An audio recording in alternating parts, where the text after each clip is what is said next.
The chase is on. Welcome to Chasing Ballgame, the quick-hitting sports betting podcast. I'm Jimmy Brown, and it is Monday, and that means we're only days away to the start of the football season. Just about 2.5 weeks till college football kicks off, and of course, the NFL is right behind that. To get you fully prepared to not only watch but wager on football, we have a fully loaded show ready to go, chock full of betting information, trends, insight, and of course, some picks for you to ponder as the season gets closer. All of this delivered in rapid-fire format because we know your time is important, so buckle in, get ready to go.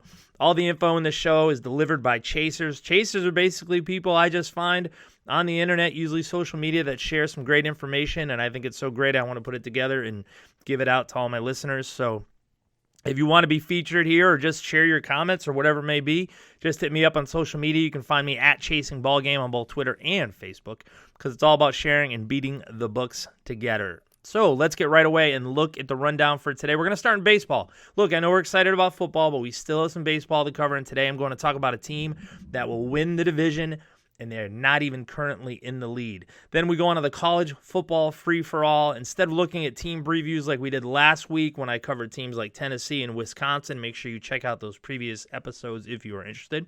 We are kicking off our new college football free-for-all, which is a quick breakdown. Some of the games for week one with a pick against the spread. And finally, we have our pigskin primer. And man, I've been waiting for this one. I have a breakdown on the Chicago Bears. The Bears fans are up in arms, and I'm going to talk about this team, cover the odds, and do a sports betting breakdown for the upcoming season. As always, Chasing Ballgame is wicked quick with a pick. So let's get started, and I'm going to start off with baseball. Look, I know baseball can be slow. I know baseball is not football. But it's still worth the watch. And while we're waiting for the football, it's still worth betting on. And one team that I'm keeping my eye on, the St. Louis Cardinals. Like right now, they're a game and a half behind the Cubs for the NL Central. The odds show the Cards about 2-1. You can find plus 170. You can get plus 210.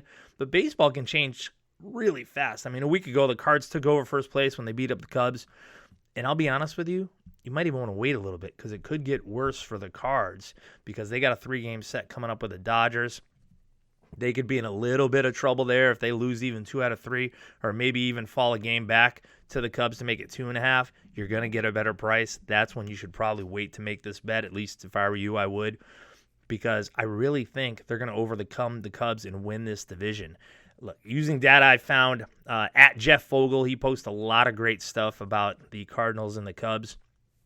And I found that by reading his stuff, not only are the Cards better than the Cubs in a few categories, they're important categories like defensive efficiency, bullpen ERA, and blown saves. Not to mention that Cubs, how about a National League worst 21-33 in games played away from Wrigley Field? The Cubs have a 10-game road trip, an 8-game road trip, and they end the season with 6 games on the road and the last 3 in St. Louis against the Cardinals. Cardinals getting healthy at the right time in a division race that should be close. I want the home team at the end of the season and what can be a division-defining series. Give me the Cardinals. Now, college football, it's time to look into our college football free-for-all. During any given week in college football, there's a long list of games. Week one is no different. There is a ton of games coming up, but usually in that short week, it's hard to look at all the games. You just try to break down a few that you like, but since we have plenty of time leading up to the start of the season, we are getting things jump-started with a segment we like to call the College Football Free-for-All. It is a basic, rapid rundown of some games on the schedule, stats, trends, of course, a pick. And since we have weeks before the season starts up, we're going to cover as many games as possible so you head into week one with everything you need to know. And let's start with the kickoff game. Florida's going to go up against Miami of Florida, the U, to get the season started. Great game to get things going, and these teams are going to meet for the first time since 2013. And the Gators looking like a top 10 team. They're getting a lot of credit. They're getting a lot of hype under Dan Mullen coming into the season. Meanwhile, the Canes, they always get a lot of hype because they're the Canes. But they really, really want to jump back in the national spotlight. I really like their first-year head coach, Manny Diaz. I think is a very good hire. My big concern for the Gators is an offensive line that they basically have to rebuild. They lost both of their starting tackles, 4 starters overall. As you know, if you've listened to this podcast, I really focus on the trenches. I think that's a big deal, especially early in the season. And on the other side of the ball, the Canes are strong up front in defense. They should be able to take advantage of a unit that has given up way too many sacks, even during spring practice. The front line has a lot of hard work they'll need to do if they want to keep Felipe Franks standing upright. Now, this defense of the Canes, I love them. I love their defensive line. I love their linebackers. Shaq Quarterman, he leads that core. He's great. They do have some questions with their secondary, and Florida does have some returning wide receivers. It's about 6 of them, so that could be tight. But I really think this game's going to be close. It's going to go down to the wire. The Hurricanes have, by the way, covered 6 of the last 7 against the ACC, so take the points and the Canes. I really like what's going on here, and I think that's a good pick. For the second game, I'm going to look at the UCLA versus Cincinnati. UCLA is still a big name in football, and that's most likely why they're getting a lot of money at the betting window, unless it's something I don't know. But right now they're getting over 70% of the betting action against a Cincinnati Bearcat team. Look, they're 3-point favorites in this game. They're at home. To me, that maybe not even be enough. This Bearcats team, they're off 11-2 season. They beat UCLA 26-17 in California. The Bruins still have a lot of things to take care of before this game kicks off. They have a 3-way quarterback race, although if I had to pick, Dorian Thompson-Robinson will be the starter. I mean, he's the only one of the group with legitimate college experience. Chips Kelly, his best offensive player, Joshua Kelly, banged up, wearing a leg brace. He's missing practices, although they're saying he's going to play. And truth be told, this doesn't really bother me because out of any position for UCLA that I think is pretty deep, it's the running backs. But there's still a lot of teaching to do with this team. They're very young. How about 42 freshmen, and more than half are walk-ons. For the Bearcats, we're looking at Luke Fickell. He's entering his 3rd year. He recruits very well. Last year, they had the 3rd youngest roster in the FBS, and now they have experience of a winning season to build off. Michael Warren, the big name in the backfield, 12th in the nation in rushing yards, 4th in touchdowns, and it's even deeper after that. Quarterback, 2018 AAC Rookie of the Year, and Desmond Ridder. And look, on 3rd downs, they were very, very good last year. Bearcats, it's a key area for this team. They have it mastered, or seem to be at least. Cincinnati was 7th in the country in 3rd down conversions, converting 48% of their 197 attempts. Defensively, the Bearcats were ranked 5th, allowing teams to convert 3rd downs only 28% of the time, which is 55 out of 194. Not only that, but the Bruins have been a bad bet for a long time. UCLA, 6-13 against the spread in their last 19 road games, and 2-10 against the spread in their last 12 non-conference games. They just don't win in this spot. They're Bearcats, to me, the much better team. They're only giving a little bit of points. 3, to me, is more than manageable. I think they win again by double digits. Give me the Bearcats -3. That'll do it for the college football free-for-all. Now we're moving to the pigskin primer, and we're going to talk about the Chicago Bears. First, let's start things off with the odds. Now, again, remember, shop around. Get the best odds possible depending on which way you're going to bet.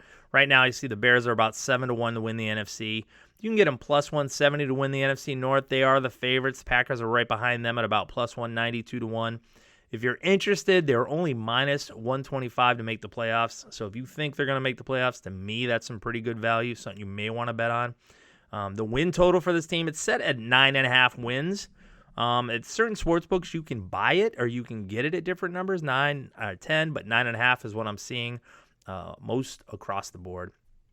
And they're 15-1 to win the Super Bowl. I've been waiting for this preview for a long, long time because I noticed a significant increase of Bears fans on my timeline, and they all seem to be riled up. And I didn't get it at first. I was like, man, why are they so almost angry? They were all hyped up. I didn't get it. Then I started digging. A few days ago, I replied to a tweet by Max Markham. He's very good. You should give him a follow. He had a breakdown of all the quarterbacks in the NFC North when they throw to the left. It's actually a pretty interesting tweet, and it actually had some good numbers. But I found it very arbitrary, and I was like, man, that's got to be the most arbitrary thing I ever heard. And he pretty much came back to me and said, look, it's not arbitrary if all you're hearing about is criticism on Mitch Trubisky and how he can't do this and he can't do that, and in this case, can't throw left. So I thought about it. I said, let me see. I'm seeing more Bears fans than ever, which is a good thing, by the way, because that means the Bears are winning. But there's more. A few days ago, I read a report, and I've seen this before. I just got an updated version for the podcast. The Bears are the most popular wager in 2019 NFL future markets at various Las Vegas sportsbooks. So when it comes to winning Super Bowl 54, they're getting a lot of action. And not only that, but they're getting a lot of action, Mitch Trubisky to win the MVP. Now, money on the Bears to win it all, not really surprising. Good team last year, probably going to be good again this year, right? Mitch Trubisky, he opened up at 200-1 to win the MVP. That has now been bet down to 60-1, which means he's getting a lot of love. Showed up early and often, and it keeps coming in to the point where Westgate, Las Vegas Superbook odds maker Jeff Sherman said the Bears are the number one in ticket count, which means they're getting all the ticket, which means they're a liability for the sports books. Now, when you hear that, two things you have to know you will get. Plenty of support for the Bears, right? A lot of people are betting on them, a lot of tickets out there, and a lot of fans. But you're also going to get plenty of tickets against them. But since there's a zillion previews on the Bears, I don't want to regurgitate information that you already know. There are a few headlines out there I don't agree with, a few narratives that people are going with. First of all, the Bears have to be worse than a year ago because they'll regress to the means. They go from a team that had 5 wins to a team that has 12 wins. Therefore, they must go backwards. Look, I'm not an analytic guy. I know somebody will come up with some great stats to try to prove that that's right. But to me, that's lazy handicapping. That's a lazy preview, in my opinion. The other narrative is that the defense will be worse without Vic Fangio. I love Vic Fangio. I love him. I'm a big fan. I really think Denver will do very good with him as head coach. But Chuck Pagano's no slouch. In fact, to me, this defense may be even more fun to watch because usually Chuck Pagano comes with some heavy blitz schemes. So that means they'll be getting after the quarterback, which will always be fun to watch. But I do think there's an adjustment on defense because they bring in a completely new staff. And whenever you get a new coaching staff, you're going to have those adjustments, whether you're learning a system or just trying to figure out where each player fits into that system. But this defense has way too much talent to be bad. They're not going to come out and be bad. Now, there are a few things that I picked up on that should be interesting for Bear fans, depending on what you think. The Bears were the third luckiest team in the NFL when it came to injuries, according to Football Outsiders' adjusted game lost metric. Now, injury luck is random. I get it, but it's important. To me, this game is too physical to get that lucky again, so you can expect some injuries. But that's a vague kind of stat. I don't want to go on a limb on that. I don't want to put my money on that. I'm certainly not ready to name Mitch Trubisky MVP. I know it's getting money, not my money. 60-1's not bad. If you want to throw a little beer money on it, 61, I get it. But his accuracy isn't there, and I know I'm going to hear it from you guys, and I don't mind. He finished 26 among qualifiers in adjusted completion percentage last season. He also finished second in the NFL in deep pass rate, right? Not bad. Just 19th in adjusted completion percentage in deep passes, 37%. He can improve, but he's young. And everything I'm seeing in camp shows that he is improving, but we all know camp can be deceiving. I mean, last year Mahomes threw interceptions all over camp, and he ended up being the MVP. So I take that with a grain of salt. I'll look forward to watching that in the preseason. I like to look in the trenches in my previews. The offensive line is back intact. They didn't lose anybody. Pro Football Focus graded this offensive line 4th when it comes to pass blocking. That's going to help Trubisky for sure. They need to improve the grade of 14th when it comes to run blocking to keep the offensive balance, but they got to be happy about that. The X factor, you want to see the kicking game, right? Bears fans know I'm not going to beat you up about it. They had an awful kicking game a year ago, 23 of 30 attempts, to include missing a big one that cost them plenty. So I want to see that improve too. It's a good team, and I know people are going out on a limb and saying they're not even going to make the playoffs. I can't buy into that. They're too good to not make the playoffs, or at least too good to not be in the running. I like the moves they made. I like the coaches that they brought in to replace. I like some of the players they brought into place. The schedule does have me concerned. They play a lot of very good teams, at least on paper, like the Saints, the Chargers, the Eagles, the Rams, the Cowboys, and the Chiefs. I like what the division has done, whether it's new coaches, whether it's new player personnel. I think the division will be vastly improved. So to me, 10 wins, that's going to be a lot to ask. What I do this year, I'll peg to win the Bears on about 9 wins on the season and a playoff berth. It'll either be the division and what should be a close division, so maybe a tie or a win out to get that division. And then I look them, if they don't grab that, they're going to get a wild card. They're going to get in. But when it comes to the season win totals, the Bears will finish under 9.5 wins. But it'll be close. That will do it for Chasing Ballgame. Thanks for taking time out of your day to tune in. And if you missed anything or want to hear it again, you can find us all over the place. We're on Anchor, we're on YouTube, Spotify, and growing more and more every day. Thanks to you, the Chasers. Please join the fun and become a Chaser. All you have to do is either be featured right here on the show, or if you just want to tell me my opinion is great, my opinion sucks, whatever you want to do, I'm not afraid to put it on here. I'll give you a shout out. Just hit me up on Twitter and I got you. much like the latest chasers who have followed or shared information like Max Markham. If you want to follow him, you can follow him at Max Markham NFL. Good follow. I recommend it.